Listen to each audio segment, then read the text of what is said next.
Welcome to Imperial Kingdom. So we were just talking about Errol Spence and the last fight he's had. The fact that he's gone now, retired, home sweet home, have a good time. We celebrate with him and we congratulate him on his retirement. However, as we know in boxing, when a fighter says they're retired, it doesn't necessarily mean they're truly retired. Well, what it does mean is they have factually retired. Yes, but have they truthfully retired? So it just depends on the situation. So they could have officially retired, and that's a fact, because the option is now theirs. If they want to come back, they might not want to come back. And it's a good move too, because it gives you that space. However, what if he's not retired? And I was saying, maybe it's a good idea to take the 160 fight that he just had with Tszyu as an experiment. Take it as an experiment. So yes, I fought 160, but how about I try my hand at 154, 154 and see how it goes. Could be that even though he was well energized, well eaten, and he's eating as much as he wants, can fight with all the food in his system, all the hydration necessary, that it's just still not enough, because 160 is two entire divisions above where he's normally resident. He normally operates at 147. So, and to devastating effect, I was hoping and wishing we'd see the Errol Spence who dealt with Yugas, the elite Cuban.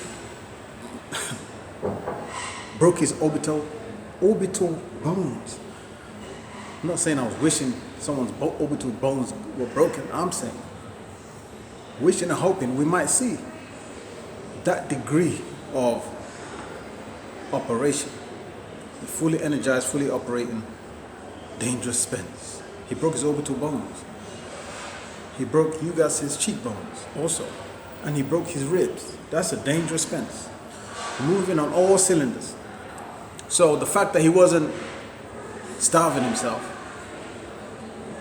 I was hoping we'd see that type of Spence. But we didn't. And it wasn't because he didn't have the energy. He demonstrated that he had it, because he was able to, like I said earlier, wade the waters, take care of himself when it looked very dangerous. And it was looking dangerous. And the reason why, we could clearly see, as I said in the last video, that Tszyu was huge. He was the bigger man, clearly the bigger man in there. He just looked massive compared to Spence. And the reason wasn't because of any physical feature that was unique to that situation under normal circumstances. Not saying he has any bad physical feature. I'm saying that, I'm saying that the size difference was due to the division that Spence was coming from. And this is his first outing in that particular division. So, how about if he had rather operated at 154, which is just in between 147 and 168? That would be a completely different Spence. Now, who's there to operate with? There's Xander Zayas, there's Ortiz, there's Thurman, there's Fondura, there's Josh Kelly, there's Madrimov, there's Boots, Jerron Boots Ennis. What a fabulous place. What a fabulous place. What a fabulous place to operate. Just imagine. Imagine Spence returning and taking this as an experiment. Saying, oh, let me just try. I just felt to try out 160 and see how it goes.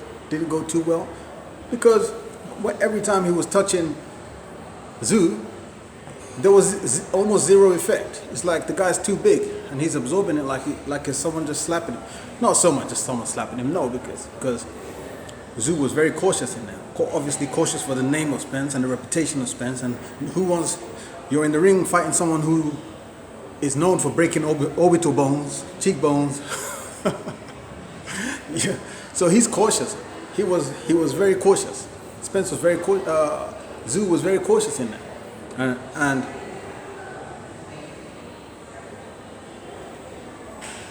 even though when he went in, you could see that he took his time. He went in, but he'd come back out and he wouldn't stay there. But the thing is, every time he touched Spence, with a medium level touch, it was a heavy effect. I didn't like that.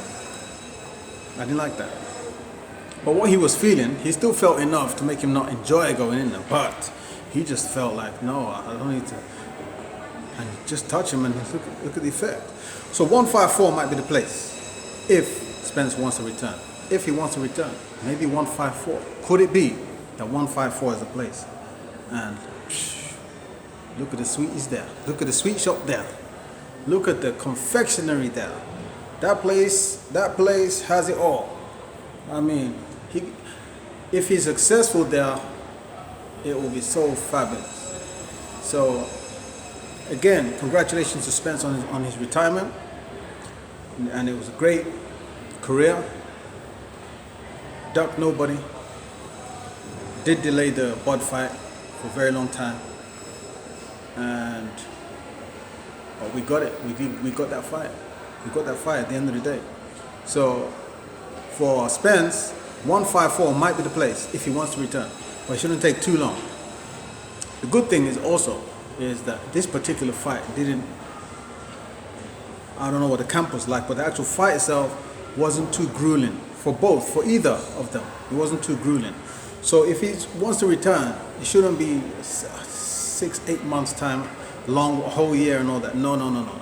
Try and come back as soon as you can, and see what 154 is like. If he wants to do that, would be an idea. It's an idea. It's just a thought, just in case. I mean, there's great competition there too. So it's not so he's gonna land into a bed of roses. But if he's able to conduct a second experiment and see what it's like, there's something there, and there's many a payday waiting. But also, of course, everybody's health is more important, but many a payday waiting there. As an athlete who's used to that environment, who's a boxer, grown up a boxer, could be something. It's something to think about.